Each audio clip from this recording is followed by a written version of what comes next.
What's going on, guys? Welcome to another edition of the NarikChase channel. This is your boy NarikChase, and I'm coming at you with Batwoman.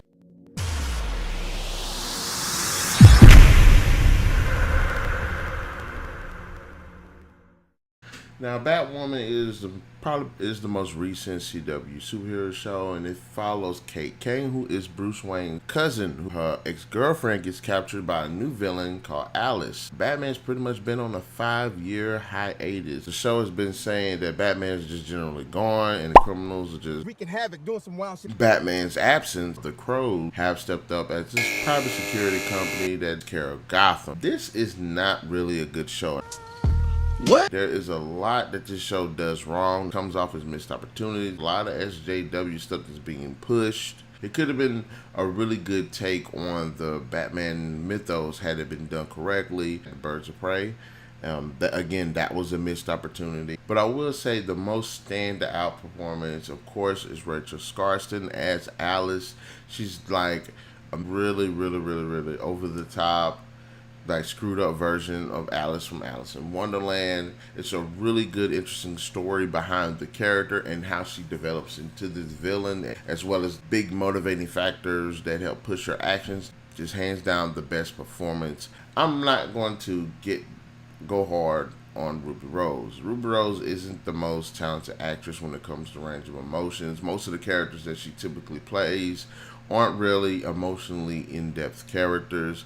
Probably the best performance I've seen of her is when she played Ares in John Wick 2. Ares is probably one of my favorite characters from the John Wick series. I will say a lot of it does have to do with the writings. I don't really know too much about Batwoman, and the only incarnation of the character that I've seen that I actually thought was fairly decent was the Bad Blood. The look of Batwoman I can get behind as well. I think the look of the character is spot on. There are some good fights here in the series, some decent action. They are far and few in between, but when they're there, they're actually pretty decent. This show does have a lot of really interesting stories. They do set up a lot of potentially interesting characters, and they do revisit some characters from the Batman mythos, which is actually pretty good. But unfortunately, they do kind of squander those moments as well. Those ideas the execution of the ideas isn't presented good. The villain of the week formula does not help the show at all. The writing and direction are just freaking awful. There is nothing good about the writing when it comes to dialogue. It has that cheesy Black Scorpion, early 2000s, late 1990s. Try to comes off as trying to be hip and smart, but it really does come off feeling more contrived. The suit is literal perfection. It will be, when it fits a woman. Again, the villain of the week would have benefited from having more screen time and a better developed story arcs. A lot of these villains were spread over several episodes while Batwoman is trying to figure out who they are and why they're doing the things they're doing and how to stop them. That would have worked a lot better as far as the detective aspect. The SJW stuff is just through the freaking roof. I thought Supergirl was bad with it because I still kind of like Supergirl, but the feministic views that they have for the show are just over the top. It is a challenge to have a female-led superhero movie where it's action and fighting, and especially when you have Batwoman, who's pretty much standing in the shadow of Batman in nearly every aspect. You want this character to stand out, even though you're trying to push her as a character in front to make it seem like she's better. The problem is you make the show seem stupid because everybody else are just freaking idiots. Jesus Christ! The fight going on, she whoops people a little bit too easily, even though they're bigger. And I'm not against a woman whooping, beating up people. I mean, I'm behind, Black Widow when she's in her fight scenes, but they're a little bit more believable because of the different techniques. It ain't her just pretty much just punching the guy in the face, because Ruby Rose isn't a big woman. She's like 95 pounds. And even though she does look good in the Batwoman outfit, and it does suit her, actually benefited more after this fights were a little bit more extensive, a little bit more brutal. I mean, take this fight scene from Batman versus Superman where Batman is in his warehouse just whooping these guys' ass, but they're actually giving him a challenge. You know, they're actually able to land blows on him as well, and he's having to not only just use his physical prowess to take them out, you know, he's actually using his equipment as well. Like, I would like to see more interesting fights like that. Gotham does not feel like Gotham.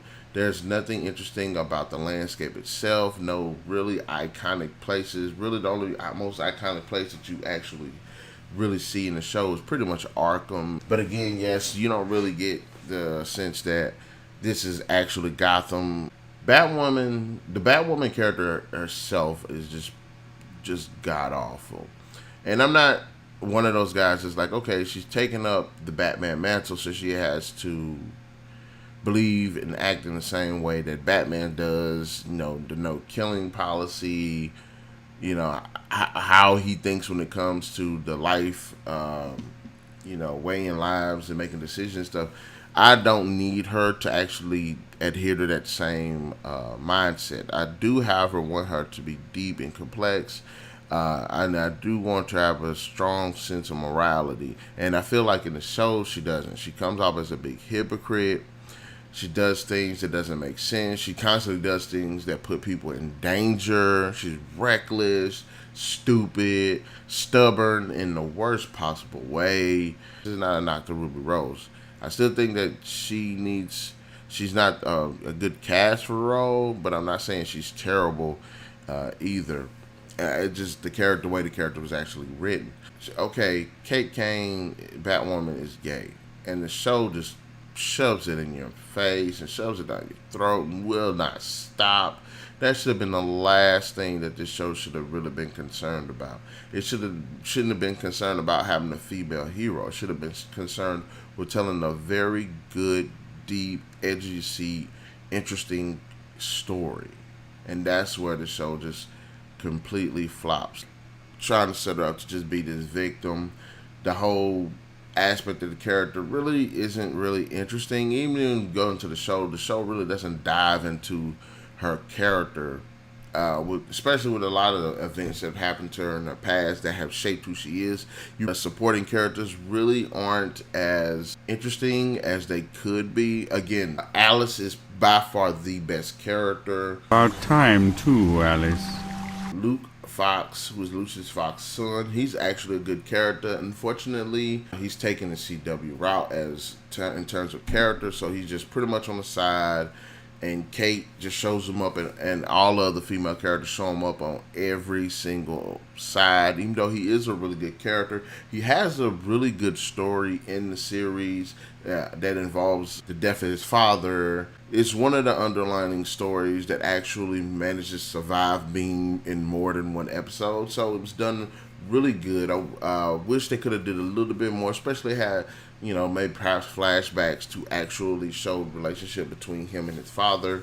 There's also the character of Mary, Mary is actually a good character and probably one of the most grounded characters in the series, but unfortunately the series does tend to treat her like crap. But I think that if they would have went the Gotham route, more stories involving other characters within the city outside of their circle. You have Bruce storyline, you have the Penguin storyline, you have the Riddler storyline, you have Gordon's storyline, you have the whichever villain that is the villain of that season storyline. Do tend to put down the male characters, specifically Batman. Batwoman is a bad show. Is it the worst show? No, it has some cheese to it. Yes, there's a ton of plot holes that don't make sense. Yes, characters are really inconsistent and poorly written. Yes, they tend to rush a lot of the storylines that's in the show. Again, the direction and writing are just really, really bad. There are some good scenes. Rachel Skarsten steals the show pretty much every single time with performance. Supporting cast do a decent job. Normally I come up with a top 10 list by now, but I couldn't even come up with a top 5 list. It's not bad, so I probably wouldn't watch it again. Batwoman deserves a 2 out of 5. It probably would have been lower had there not been some entertainment to it. Renewed for a second season, but Ruby Rose isn't going to renew, step back into the role of Batwoman for a variety of reasons. And I'm not hating the woman. She had a bit more experience with more emotionally developed characters and acting. I think she could have actually pulled the role. And plus, I think if the writing would have did her justice, it would have helped her as well. But, alright guys, in the comment section below, let me know, what are your thoughts about Batwoman? Did you like it? Did you not like it? Did you agree with any of my points, both good and bad? Be sure to hit that like, share, subscribe, and that notification button to get the best of what we got going on the channel. And we'll definitely catch you guys later. The suit is literal perfection. It will be when it fits a woman.